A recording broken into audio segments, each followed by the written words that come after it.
नमस्कार दोस्तों, आज मैं आप लोगों के लिए नीतू सिंह जी की एक बहुत ही प्यारी रचना दूसरी बीवी लेके आई हूँ। जैसे शीर्षक से पता चल रहा है, ये कहानी एक औरत की है और बहुत ही सुंदर कहानी है जिसे मैंने सोशल मीडिया पर पढ़ा था। उम्मीद है आपको पसंद आएगी। लगदग करते घर में रौनक छाई हुई थी। वो रौनक जो थोड़े ही दिन पहले ख़त्म हो गई थी, आज दोबारा अपने स्वरूप को प्रकट कर रही थी। वीरान हो चुके इस घर में दोबारा से शहनाइयाँ बजने लगी थी। अनुज के सिंदूरदान के बाद अनुराधा, उसकी दूसरी बीवी, इस घर में रौनक बनकर आ रही थी। लोगों में उत्साह था, सगे संबंधियों में खुशी थी। चलो कोई बात नहीं, क्या हो गया? अगर एक बार पौधा मुरझा गया था तो क्या दोबारा नहीं लगाया जा सकता? फिर से अनुज की बगियां हरी हो जाएगी, पहले की तरह चहकने लगेगी। अनुराधा बहुत ही खूबसूरत थी, लेकिन गरीब परिवार से थी। अनुज का 3 साल का बेटा था जिसे उसकी दादी संभाल नहीं पा रही थी।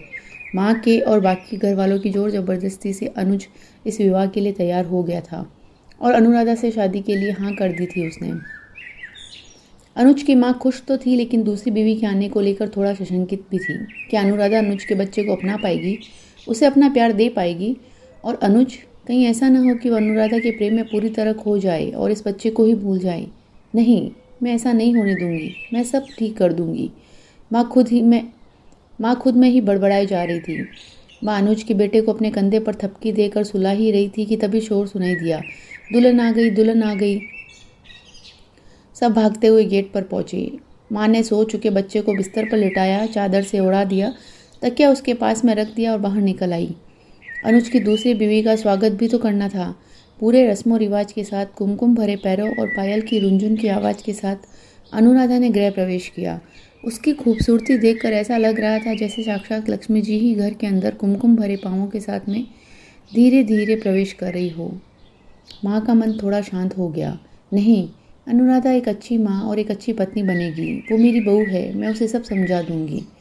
मन ही मन सोचकर माँ का आत्मविश्वास बढ़ गया। अनुज की माँ बहू की खूबसूरती देखकर निहाल हो रही थी। बस एक समाधान और चाहिए था उन्हें, अपने बेटे के जीवन में बहू के साथ मिलकर उसका जीवन संवारना। सारी रस्मों से गुजरने के बाद बहू को अनुज के कमरे में ले जाया गया। अनुराधा सजी संवरी दुल्हन बनी बैठी थी। ढेरों सपने, ढेरों कल्पनाएं लिए बीच बीच में अपने पैरों की मेहंदी और हाथों की मेहंदी देखकर निहाल हुई जा रही थी। मैचिंग लहंगे के साथ जेवर और बाकी सौंदर्य प्रसाधन सब उसे ससुराल की तरफ से दिया गया था। इस तरह के सामान तो उसने कभी कल्पना ही नहीं की थी। खुद को शीशे में देखकर फूली नहीं समा रही थी। अनुज ने कमरे में प्रवेश किया। अनुराधा से सीधे सपाट स्वर में कहा, अनुराधा तुम थक गई होगी, सो जाओ। अनुराधा को इन सब चीज़ों की कतई उम्मीद नहीं थी। उसे तो लगा उसका पति उसकी खूबसूरती में खो जाएगा, लेकिन यहाँ तो बात ही दूसरी हो गई थी। अनुराधा चुपचाप तकिए पर सिर रखकर लेट गई। एक भी शब्द नहीं कहा उसने। अनुज कमरे में ही पड़े सोफे पर लेट गया और सो गया। सुबह अनुराधा समय से उठकर नहा धोकर बाहर आ गई। मंदिर में दिया जलाया उसने और चाय बनाई। घर में मेहमानों के नाम पर कोई भी नहीं रुका था, सब चले गए थे। तब तक अनुज की माँ उठ गई थी। उन्हें चाय देकर और अनुज की चाय लेकर वो कमरे में आ गई। अनुज उठ बैठा था और खिड़की से बाहर देख रहा था। आहट पाक कर पलट कर देखा उसने। अनुराधा चाय लेकर खड़ी थी। अनुज ने बिना कुछ कहे उठकर अनुराधा के हाथ से अपना कप ले लिया। अनुराधा से अनुज ने एक भी शब्द नहीं कहा। अनुराधा अपनी चाय लेकर बाहर आ गई। अनुज का बेटा उठ गया था। उसका नाम गोलू था। अनुराधा ने गोलू की बोतल में दूध दिया और उसे गोदी उठा लिया। गोलू में पहली बार किसी अनजान को अपने घर में देखा था। वो चीख पड़ा। माँ कुछ कहती उससे पहले ही अनुज भागता हुआ बाहर आया और उसने अनुराधा के हाथ से अपने बच्चे को ले लिया और कहा, मैंने तुमसे शादी इसलिए की है कि तुम मेरे बच्चे को माँ का प्यार दोगी, पर देख रहा हूँ आज पहला ही दिन है और तुमने इसे रुला दिया। अनुज की माँ ने कहा, अनुज थोड़ा सोच समझ कर बोला करो बेटा। वो क्या इसको रुलाएगी? वो तो अभी अभी सोकर उठा है, इसीलिए रो रहा है। अनुराधा ने तो दौड़कर उसे अपने गले से लगाया, लेकिन वो भी अभी अनुराधा से परिचित नहीं है, इसीलिए चीख पड़ा। अनुज बिना कुछ कहे अपने बेटे को लेकर चला गया। अनुराधा सहमी सी उसी जगह पर खड़ी रह गई। अनुज का डांटना उसे थोड़ा खल रहा था। अभी उस घर में आए हुए से दिन ही कितने हुए थे, वही वह खड़े खड़े रो रही थी।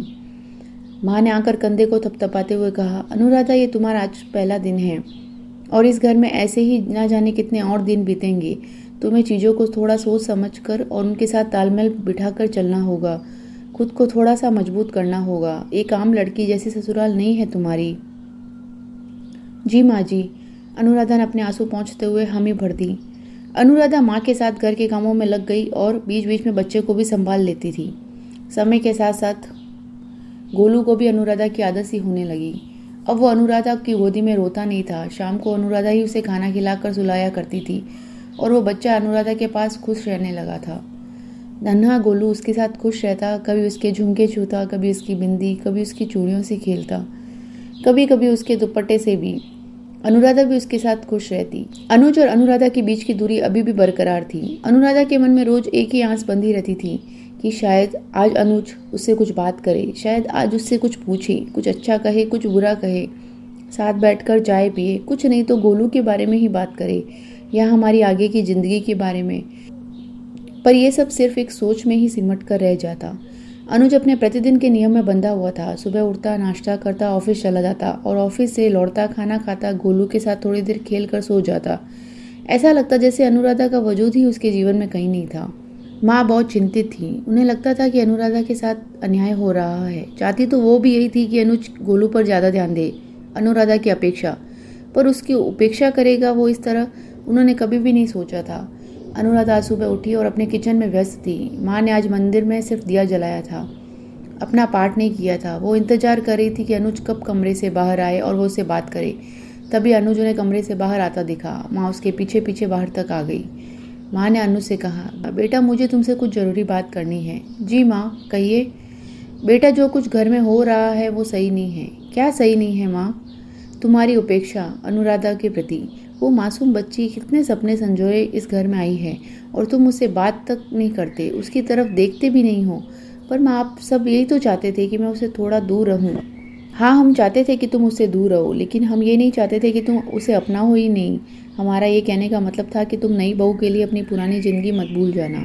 तुम्हारा एक बच्चा भी है, तुम्हें उसकी तरफ देखना है, उसके लिए तुम सब कुछ हो। माँ ने समझाते हुए कहा। माँ आप लोग कभी कुछ कहते हैं कभी कुछ, मेरी तो कुछ समझ में नहीं आता। चाची ने मुझे क्या कुछ नहीं कहा। मुझे तो ऐसा लग रहा था कि अनुराधा से शादी करके ही मैंने बहुत बड़ा पाप कर दिया। ऐसा नहीं है बेटा, दूसरी शादियाँ क्या नहीं होती हैं? होती है, दोबारा घर बसता है, दोबारा खुशियाँ बरसती है, लेकिन इसका मतलब ये तो नहीं कि हम अपने कर्तव्यों को ही भूल जाएं। मेरा तुमसे कहने का मतलब सिर्फ इतना ही था। माँ परेशान हो उठी। माँ सामने अनुराधा को गोलू के साथ खेलता देखकर सोचने लगी, हम सब ने मिलकर अनुराधा के साथ अन्याय किया है। अनुज जब आज ऑफिस से लौटा तो थोड़ा बदला बदला सा था। आज वो अपने साथ चॉकलेट लेकर आया था अनुराधा के लिए। जब वो घर में घुसा तो अनुराधा गोलू के साथ खेल रही थी। कुछ देर उसने दरवाजे से खड़े होकर अनुराधा को देखा। वो दीन दुनिया से बेखबर एक बच्चे की तरफ गोलू के साथ खेल रही थी।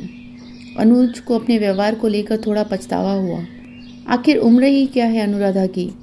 उसकी तो दूसरी शादी है, पर अनुराधा की तो पहली शादी थी।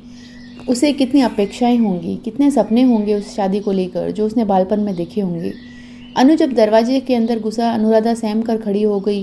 गोलू पापा बोलकर उसकी तरफ दौड़ गया। अनुराधा किचन में माँ के पास चली आई। माँ ने अनुराधा को देखते ही पूछा, क्या हुआ बेटा, अनुज आया है क्या? जी माँ जी। माँ ने कहा, जाओ पानी लेकर जाओ कमरे में, मैं चाय बनाती हूँ। अनुराधा ने पानी और बिस्किट निकाला और कमरे में लेकर आ गई। अनुज गोलू के साथ बातें कर रहा था। उसने पानी रखा और वापस चली आई। माँ ने चाय और नमकीन निकाल कर रख दी थी। माँ आप भी चलिए ना। नहीं बेटा तुम जाओ, मैं खाना देखती हूँ। जाओ, अनुज ऑफिस आया है, तुम थोड़ी देर जाकर उसके पास बैठो, माँ ने उसे समझाते हुए कहा। अनुराधा को अंदर से घबराहट सी होने लगी। इतने दिन आए हुए हो गए हैं, अभी तक अनुज ने उसे एक भी बात नहीं की। किस उम्मीद से, किस हौसले से वो जाकर अनुज के पास बैठे। उसकी आंखें भर आई थी, पर उसने संभाला अपने आप को और ट्रे लेकर कमरे में आ गई। उसने चाय रखी, थोड़ी देर हाथ बांधे खड़ी रही। गोलू की किसी बात को सुनने में अनुज ध्यान मग्न था। फिर अनुराधा कमरे से बाहर निकल आई। थोड़ी देर बाद गोलू लौटता हुआ आया। उसने कहा, माँ पापा आपको बुला रहे हैं। अनुराधा को लगा कि जरूर उससे कोई गलती हो गई होगी। वो सहमी सी आकर कमरे की चौखट पर खड़ी हो गई। अनुज ने पूछा, तुमने चाय पी क्या? मैं बाहर पी लूँगी, अनुराधा ने सर झुकाए झुकाए जवाब दिया। अनुज ने कहा, जाओ अपनी चाय लेकर आ जाओ। अनुराधा बाहर आई। उसने माँ से कहा, माँ मेरी भी चाय दे दीजिए, ये मुझे बुला रहे हैं। माँ ने उसका सहमा चेहरा देखा, उसके गालों पर हाथ रखकर कहा, अनुराधा वो तुम्हारा पति है, उसे डरो मत। अनुराधा ने सिर हिला दिया। गला भर आया था उसका। डरूं नहीं? कैसे ना डरूं? आज तक एक भी शब्द उन्होंने प्यार से नहीं कहा। जब मन किया सिर्फ डांटा ही है, तो कैसे? आगे सोच नहीं पाई। उसका गला रुंध गया। लेकिन माँ से कुछ नहीं कहा उसने। चुपचाप अपनी चाय ली और कमरे की चौखट पर आकर खड़ी हो गई। अनुज ने कहा, आओ यहाँ बैठो। अनुराधा सहमी सी एक किनारे अपनी चाय लेकर बैठ गई। अनुज ने कहा, अनुराधा, मैं अपने व्यवहार के लिए तुमसे क्षमा मांगता हूँ और मैं ये भी जानता हूँ कि तुम मुझे क्षमा कर भी दोगी। अनुज बोलता जा रहा था। अनुराधा उसका एक एक शब्द सुन रही थी। गोलू बगल में बैठा उसकी चूड़ियों से खेल रहा था। अनुज ने कहा, दरअसल तुम्हारी तरह मैं भी इस रिश्ते में डरा हुआ था। मुझे लगा कहीं मैं गोलू के साथ अन्याय नहीं कर रहा हूँ। अनुराधा ने मन ही मन सोचा, और मेरे साथ जो कर रहे थे वो अन्याय नहीं था, पर उसने मुंह से कुछ भी नहीं कहा। अनुज ने कहा, मैं ये भी जानता हूँ कि गोलू के साथ अन्याय ना हो पाए। इसी के चक्कर में तुम्हारे साथ मैंने बहुत अन्याय कर दिया। तुम्हें तुम्हारा दर्जा तक नहीं दिया। इसके लिए मुझे माफ़ कर देना। अनुराधा की आंखें भर आई। क्या कहती? नहीं माफ़ करूँगी। वो कुछ नहीं बोली, चुपचाप बैठी रही। अनुज ने कहा, अच्छा चलो चाय पियो, हाथ में लिए बैठी हो, चाय ठंडी हो गई है।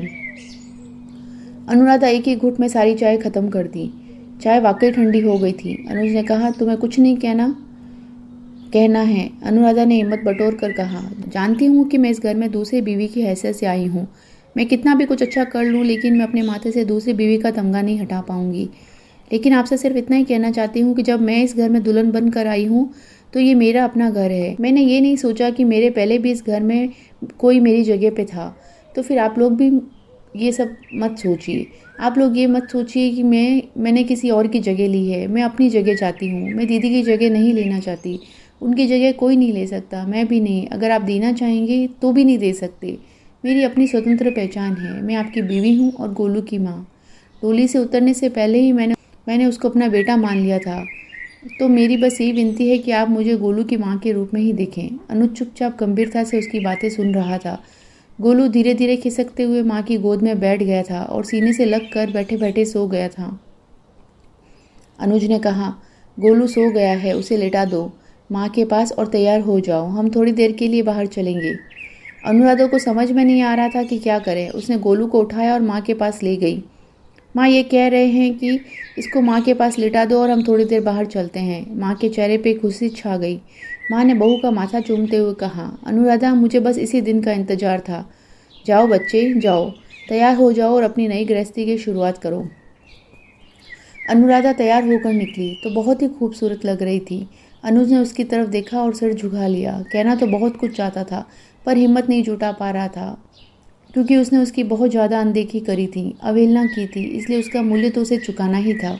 अनुराधा को लेकर जब अनुज पार्क में आया तो अनुराधा छोटे बच्चे की तरह पार्क में आकर बेहद खुश थी। वहाँ पर शाम के वक्त नए जोड़े अपना समय व्यतीत करने के लिए बैठे थे, एक दूसरे की आंखों में खोकर। अनुज ने भी एक जगह तलाशी और अनुराधा का हाथ पकड़कर बैठ गया। अनुराधा का हाथ पकड़कर उसने कहा, अनुराधा, अभी तक जो भी मैंने गलत किया तुम्हारे साथ, उसके लिए प्लीज़ मुझे माफ़ कर दो। अनुराधा मुस्कुरा दी। अनुज ने अनुराधा के हाथों को चूमते हुए कहा, तुम बहुत ही प्यारी हो। तो ये थी रचना नीतू सिंह जी की। मुझे उम्मीद है कि आपको ये रचना पसंद आई होगी। मिलते हैं हम किसी और नई कहानी के साथ। तब तक अपना ख्याल रखिए। Take care, bye.